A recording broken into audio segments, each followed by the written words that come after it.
इन गीत जे लाए ख़ास फरमाइश प्यारन दोस्तन जी इब्राहिम हैदरी खां, शायर दिलमुराद आबासी, फरहान चारण ऐं कराची शहर खां तनवीर नंगरेजो, बदीन शहर खां शायर यगाना यूनस कंबरानी, सिक्की सुमरो ऐं शबीर इसबाणी तिन जी ख़ास फरमाइश।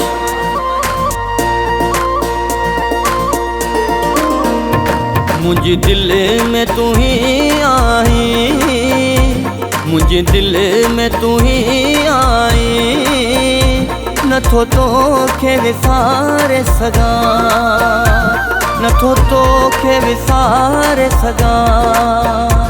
तोखां दार मुंहिंजा मिठड़ा, तोखां दार मुंहिंजा मिठड़ा, नथो ज़िंदगी गुज़ारे सघां। मुंहिंजी दिल में तू ही आई, नथो तोखे विसारे सघां।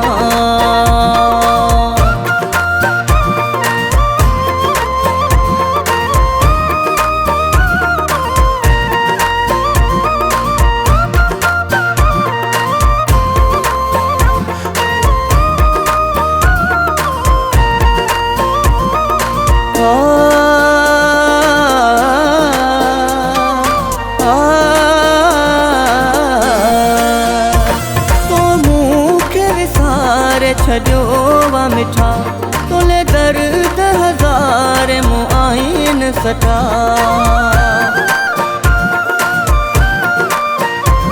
तो मूंखे विसारे छॾियो वा मिठा, तोले दर्द हज़ार मूं आहिनि सठा। छॾे मूंखे वये तूं मिठा, छॾे मूंखे वये तूं मिठा, कंहिंखे तुंहिंजी दाह ॾियां, कंहिंखे तुंहिंजी दाह ॾियां। मुंहिंजी दिल में तू ही आई, नथो तोखे विसारे सघां।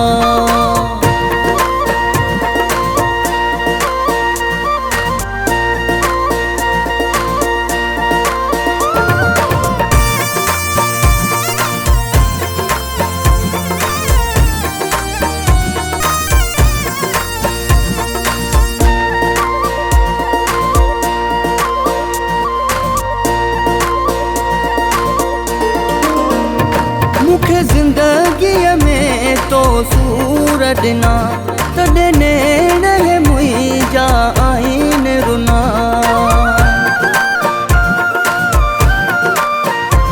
मूंखे ज़िंदगीअ में तो सूर ॾिना, तॾहिं नेण मुंहिंजा आहिनि रुना।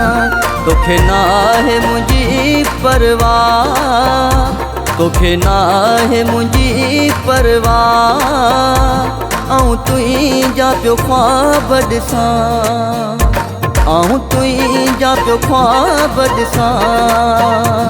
मुंहिंजी दिल में तू ही आई, नथो तोखे विसारे सघां।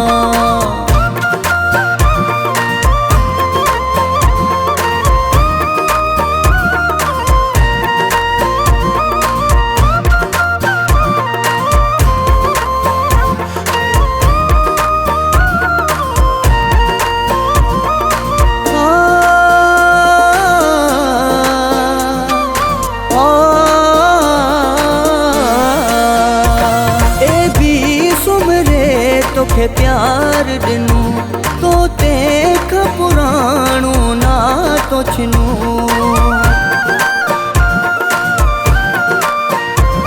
ए बि सुमरे तोखे प्यार ॾिनो, तो तंहिंखां पुराणो नातो छिनो।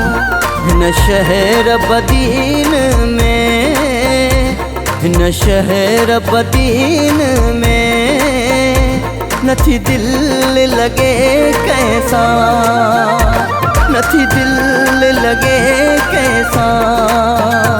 मुझे दिल में तू ही आई, मुझे दिल में तू ही आई, नथो तोखे विसारे सघां, नथो तोखे विसारे सघां।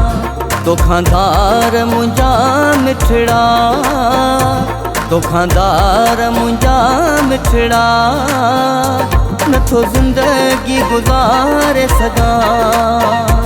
मुंहिंजी दिल में तूं ही आई, नथो तोखे विसारे सघां।